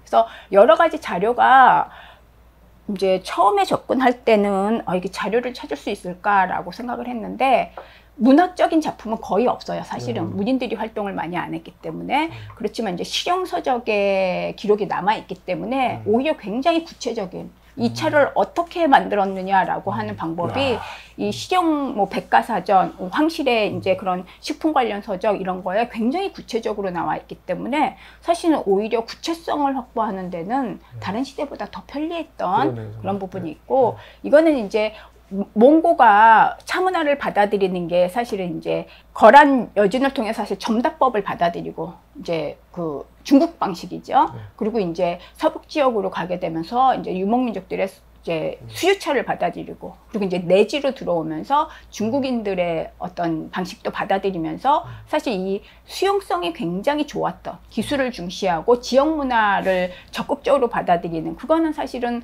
어떻게 보면은 우리가 문화적으로 저급하니까 잘 받아들일 수도 있지만 사실은 문화 수용에 자신감이 있었던 시대거든요. 그러니까 오히려 그 지역의 기술과 문화를 받아들이면서 그걸 다시 융합해서 새로운 문화로 만들어내는 역량이 사실은 굉장히 높았던 시대다라고 하는 게 아까도 말씀드린 청아백자로 증명할 수 있는 그런 부분이거든요. 그래서 차문화에 있어서도 도자기 발전에 있어서도 청아백자를 완성한 시기인데 차문화에 있어서도 기여도가 높을 수밖에 없다라고 하는 거는 우리가 인정해야 되는. 그래서 원나라 벽화 같은 경우는 여기서 보는 것처럼 이제 전다법으로 보이는 어떤 그런 부분들이 많이 보이는데, 제가 앞에 요나라 시대 때 사실은 저 다마라고 해서 차 가는 도구가 보이잖아요. 그리고 사실은 이제 여기 왼쪽에 이제 맷돌이 보이잖아요. 이게 이제 송나라 시대 때 점다하면서 더 곱게 갈아야 되니까 맷돌 형식의 이제 차가는 기구가 발전하게 되는데, 또 원나라 시대, 아까도 원나라 시지만 원나라 시대 이거에 이제 저 왼쪽에 오른쪽에 있는 사람이 이제 이렇게 둥근 거에 이렇게 가는 야견처럼 보이는 이런 가는 도구가 있는데, 다 갈아서 많이 마시기도 했으니까 점다법이 여전히 네. 있으니까. 근데 사실 저거는 제 개인적으로는 점다 방식이지만, 왜냐면 저기 이제 다선도 보이고 테이블에 그렇기도 하지만, 사실은 아까 보여줬던 원대 자료에서도 많은 곡류들을 같이 갈아서 혼합해서 마시는 차들이 굉장히 발전을 했거든요. 그래서 점다의 방식으로 하지만 거기에 찻가루만 들어가는 게 아니라 사실은 이제 동남아에서 들어온 볶은쌀을 갈아서 아니면 여러 가지들을 갈아서 같이 넣었던 그런 부분에서 오히려 이렇게 우리가 곡물 갈든가 이제 우리가 부엌에서 많이 쓰는 가는 기구가 등장했다라고 저는, 물론 이제 벽화 그림이기 때문에 한계는 있지만 저 사람이 짚고 있는 게 사실은 액체를 섞는 것보다는 뭔가 갈아내는 동작이지 않나, 저는 그렇게 봐야 된다고 사실은 생각을 해요. 지금까지는 저게 그냥 점다 방식이다라고만 얘기를 하고, 대부분 저런 큰 그 그릇이 등장할 때는 분차라고 그래서 여러 사람 것을 한꺼번에 큰 데다 만들어 갖고 놓아서 먹었다 이렇게 얘기 많이 하는데, 뭐 분차도 했겠지만 저거는 사실은 많은 것들을 갈 때 같이 썼던 기구기 때문에 등장하지 않았을까라고 하는 생각을 사실은 합니다. 그래서 이제 접근했을 때는 굉장히 걱정을 했었는데 일단 연구 성과가 한번 나오기도 했고, 그래서 앞으로 조금 자신감 있게 더 연구를 진행을 하면은 재미있는 설명을 할 수 있고, 우리가 이제 조금 기대되는 게 큽니다. 네. 아, 그래야 되겠구나라고 이해할 수 있는, 조금 빠졌던 부분을 이렇게 채워넣을 수 있다라고 하는 부분에서 열심히 해보겠습니다. 감사합니다. 예, 예. 그래서 아까 말씀드린 것처럼 뭐 버터나 뭐 우유, 그런 동물성뿐만 아니라 곡류, 수마트라에서 오는 볶은쌀을 갈아서 하는 그런 것부터 해갖고 굉장히 다양한 차들이 발전하고 있었는데, 이제 명나라 시대 들어오고 후기 유교가 다시 강화되면서 그런 것들은 다 이제 평가절하되는 시대로 되면서, 그게 이제 그거는 주변 지역의 문화인 것처럼 이제 축소될 수밖에 없는 그런 시대를 거쳤다라고 하는 부분에서, 사실 이제 문화의 아니면은 수용성이라고 하는 부분, 그리고 우리가 편견이라고 하는 부분은 우리가 항상 이제 경계를 해야 되는, 어떤 우리가 문화를 즐기는 입장에서 문화를 발전해야 되는 어떤 입장에서 사실은 항상 태도는 오픈 마인드를 하려고 애써야 되고, 편견을 지우려고 하는 노력 속에 우리가 가지고 있는 문화도 조금 더 풍부해지고 더 낮게 발전할 수 있는 그런 역량을 갖출 수 있지 않나라고 하는 생각을, 그 화양연화부터 시작해서 이제 얘기 들으시다 보면 따라오셨으니까 들으시겠지만, 아, 이거 화양연화에서 이렇게 얘기하는 거 억지가 아니에요 이렇게 얘기할 수도 있지만, 영화 보다 보면은 그런 이미지를 우리가 문화를 이해하는데 참 도움이 될 거라고 저는 생각을 해서 이렇게 이야기를 연결을 해봤습니다. 그 홍콩 영화를 통해서 중국의 19세기 이전의 어떤 고루한 그런 명청의 그런 것들이 차에 집착하지 않고 다양한 소재가 들어간 것처럼, 밀크티에다가 원앙차가 나온 것처럼, 과거 우리 그 중국에서도 그 원나라 시대에 다양한 소재를 사용해서 만든 차들이 있었고, 그런 방법이 있었고, 이런 거 연결한다는 측면에서는 굉장히 좋은 것 같아요. 오히려 억지스럽지 않고요. 너무 잘해주셔서 감사합니다. 네, 그래서 우리 차문화도 배울 수 있는 걸 적극적으로 받아들여서 우리가 즐길 수 있는 거면 사실 우리께 되기 때문에, 그런 부분에선 지금 젊은 층에서 굉장히 잘하고 있는 그런 모습도 있는 것 같아요. 그래서 굉장히 반가운 소식이고, 네, 그렇습니다. 우리나라 그 고려 말에 왕들도 X세대, MZ세대를 다 볼모로 간 그 몽골에서 북경인가요? 그때는? 그렇죠. 거기서 이제 유학을 하면서 선진문화 배워왔고, 그 중에 차를 갖고 왔고, 그게 또 우리나라에 귀국하면서 가지고 들어와서 또 퍼뜨리고, 또 이제 라마 불교가 있었으니까요. 티베트 불교가 있었으니까 그걸 통해서 문화 전파가 되었고, 그게 영향을 받았다고 생각합니다. 다만 이제 명나라 이후 주자학이 워낙 성향이 강화되니까 그런 것들이 또 묻혀져 갔는데, 그런 묻혀진 우리 차문화들, 원대의 차문화들을 또 발굴해가는 과정이 꼭 필요한 우리들의 임무가 아닐까 생각합니다. 네. 오늘 그럼 여기까지. 감사합니다. 예. 네. 준비하신 거 없으시죠?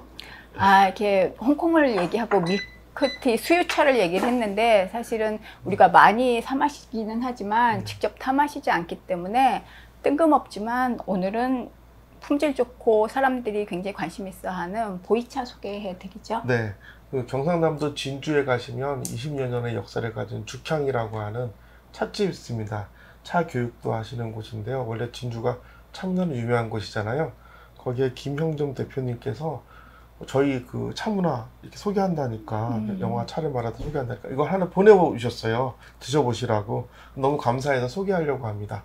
못 드셔보셨죠? 네. 운남 지역에 네. 이무 지역이면 사실은 차 유명한 그쵸. 지역이니까 네. 그래서 생산되는 춘첨이라고 하는 봄의 거죠. 네. 네. 네. 봄차를 한번 먹어보겠습니다. 90년대 말이니까 2000년대 막 2010년대 거의 30년 된 거 아니에요, 그러면? 네, 감사하게 네, 맛있겠습니다. 맛있겠습니다. 감사합니다. 자, 이거를 열어서 이거 넣어서 향은 야 색깔 좋은데요. 아, 보기에도 굉장히 좋네요. 기름기도 적당히 있는데 음. 줄기랑 잎이랑 여러 개 많이 섞었는데 야생차 냄새가 많이 나네요. 약간 대엽종인데 제가 이렇게 무식하게 자릅니다. 이렇게. 그래서 저는 이걸 옮기지 않고 여기다 넣고 이렇게 해요. 그쵸. 네. 하나로도 아까우니까. 그래서 이게 딱 이 가운데 이 부분, 떡 부분이 딱 이 부분에 해당하는 거 아닌가. 너무 많이 넣으면 매우니까 짜게 안 먹으려고 합니다. 이게 하도 짜게 먹어서요. 이 정도만 한번 사용해 보겠습니다. 뜨거운 물이 다 됐으니까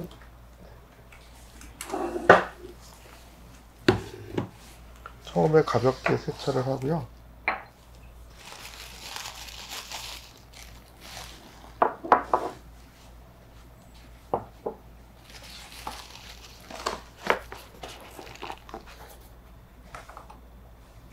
요 차사차우는요, 남해 관음선원에 일진 스님이 주셨어요. 요 앞에 주둥이가 깨졌는데 너무 이뻐가지고 차랑 바꿨습니다, 제가.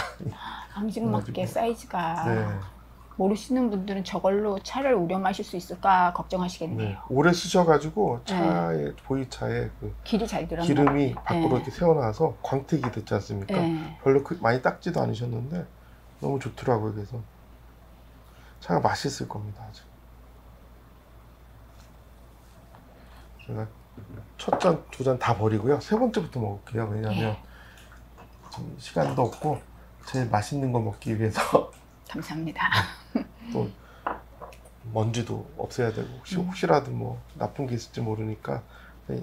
근데 차 향이나 이런 거 맡아보니까 좋더라고요. 그래서 또 시음할 때는 저는 이제 첫 잔, 두 잔 버리고 네. 세 번째 잔부터 먹습니다. 저번에 한번 먹어봤는데 참 차가 좋더라고요. 그리고 저는 그것도 쓰지 않아요. 거름망도 웬만하면 안 쓰고요. 저 보이차는 네. 구태여 거름망 안 써도. 그렇죠. 네. 차 있으면 씹어 먹습니다. 좋아서. 차 중에 차는 다른 사람이 우려주는 차. 오늘 최고의 차가 될 것 같습니다. 다른 사람도 좋지만 잘하는 사람, 그쵸? 요리도 잘하는 사람이 차를 뭐 굉장히 저도 수행의 도구라고 생각하지만 기본적으로 먹는 음식이기 때문에요. 음식으로 봐야 됩니다. 건강하고 청결해야 되고 깨끗해야 되고 그게 기본입니다. 그게 기본이 안 된 차는 드시면 안 됩니다. 근데 차 향 괜찮아요. 한번 보십시오. 네. 잡힘 없이 상당히 차성도 차 기운도 있고요. 좋은 것 같습니다. 네, 좋으네요. 네, 차 맛은 어떤지 한번 들어보시죠.